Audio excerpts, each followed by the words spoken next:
వానాకాలం సీజన్ ప్రారంభమై దాదాపు నెల కావస్తున్నా ఆశించిన స్థాయిలో వర్షాలు కురవడం లేదు. చాలా చోట్ల ఇంకా విత్తనాలు నాటనే లేదు.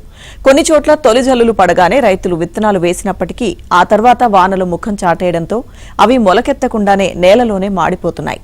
దీంతో వ్యవసాయ పనులు ముందుకు సాగడం లేదు.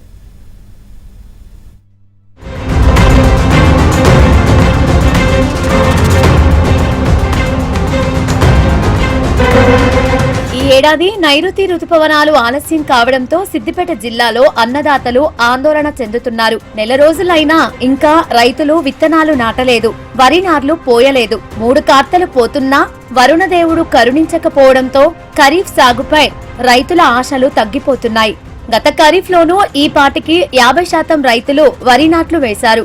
పత్తి, మొక్కజొన్న, కందులు మొలకెత్తి కలుపు దశకు వచ్చాయి. కానీ ఈ ఖరీఫ్ లో వ్యవసాయ సాగు కష్టంగా మారింది.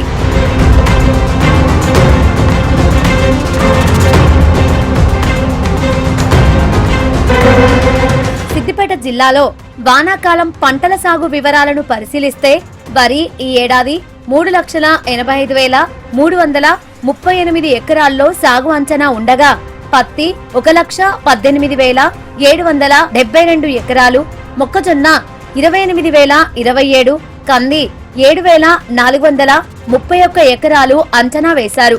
ఇతర పంటలు 1,982 ఎకరాల్లో రైతులు సాగు చేయనున్నట్లు జిల్లా వ్యవసాయ అధికారులు అంచనా చేస్తున్నారు.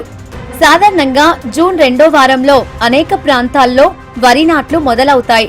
కానీ ఈసారి వర్షాలు లేకపోవడం, చెరువులు, కుంటలు, బోర్లలో నీరు లేకపోవడంతో పనులు ఆలస్యమవుతున్నాయి. ఒకవైపు వర్షాలు లేక సాగు ఆలస్యమవుతుండగా మరోవైపు ఇప్పటికే వేసిన విత్తనాలు మొలకెత్తకపోవడం రైతాంగాన్ని తీవ్ర ఆందోళనకు గురిచేస్తోంది. విస్తారంగా వర్షాలు కురిస్తేనే వరి, పత్తితో పాటు ఇతర పంటలు గాడిన పడే అవకాశం ఉందని వ్యవసాయ నిపుణులు స్పష్టం చేస్తున్నారు. పైగా ఎరువులు, విత్తనాలు అమ్ముడు పోవడం లేదని వ్యాపారులు కూడా టెన్షన్ పడిపోతున్నారు. రైతులు కనీసం 5% కూడా కొనుగోలు చేయడం లేదు. ఏదో బావుల కింద ఉన్న వాళ్ళు ఎట్లా 5%, 2% వచ్చి కొంటా ఉన్నారు. ఎట్లున్న స్టాక్ అట్లనే ఉంది.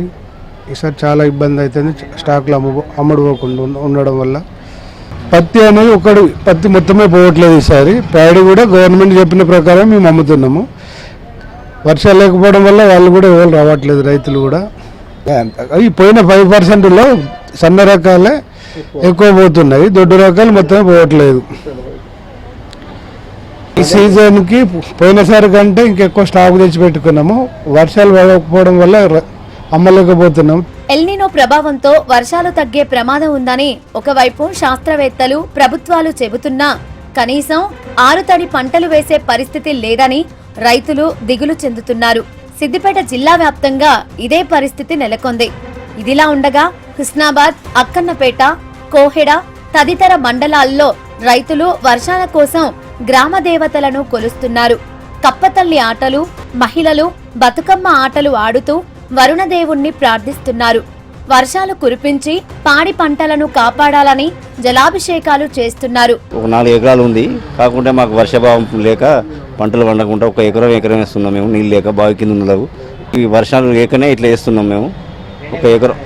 1 ఎకరం వేస్తున్నాం మేము. మనిషికి 4 ఎకరాలను కూడా వర్షభావం లేక కప్పతల్లి ఆటలు ఆడుతున్నాం, అన్నీ చేస్తున్నాం. కానీ అవి అయినా ఈ వర్షాలు పడతలేవు. ఈ పాడికి ఆల్రెడీ పత్తి అవన్నీ ఇస్తాను పెట్టుకునేది కాకుండా ఈసారి ఏం లేకుండా అయింది. మురుగుశీల వేయింది, ఆరిద్ర సగం అయితే అయినా వర్షాలు లేవు. అసలు ఒక వర్షం కూడా పడలేదు ఇక్కడ హుస్నాబాద్ మండలంలో. దానికోసమే బాధపడుతున్నాం రైతులంతా. ఇదే వర్షాలు పడడం లేదు, రైతులు చాలా తీవ్ర ఇబ్బందులు ఉన్నారు. నారుమల్లు పోసి ఎదురు చూస్తూ ఆకాశం వైపు చూస్తూ ఉన్నాం రైతులమందరం. ఎందుకంటే వర్షం ఎప్పుడు పడుతుందో, పొలాలు ఎప్పుడు దున్ని నాటేద్దామనే ఆలోచనలో రైతులందరూ ఉన్నారు. ఊరూరుకు కప్పతల్లు కూడా ఆడడం జరుగుతుంది రైతులు. అయినా వర్ణదేవుడు కరుణించడం లేదు మా రైతులను. చాలా ఇబ్బందుల్లో ఉన్నాం. ప్రభుత్వం ఇప్పటికైనా రైతులను ఆదుకోవాలని కోరుతా ఉన్నాం. మీరు ఈసారి సన్నవడ్లు వేయమని చెప్పారు. మా రైతులు దాదాపుగా 80% సన్నవడ్లు వేయడం జరిగింది. అయినా కాలం కాలేదు. మీరు ఇప్పటికైనా మల్లన్న సాగర్, రంగనాయక సాగర్ ద్వారా నీళ్లు వదిలితే రైతులు నాట్లు వేయడానికి సిద్ధంగా ఉన్నారు. లేకపోతే రైతు చాలా ఇబ్బందుల పాలవుతారు. మీరు దయచేసి ఇప్పటికైనా ప్రభుత్వాలు ఆదుకోవాలని కోరుకుంటా ఉన్నాం. పూజలు చేస్తున్నా వానదేవుడు కరుణించడం లేదని రైతులు బాధలో మునిగిపోయారు. ఏం చేయాలో అర్థం కావడం లేదన్నారు.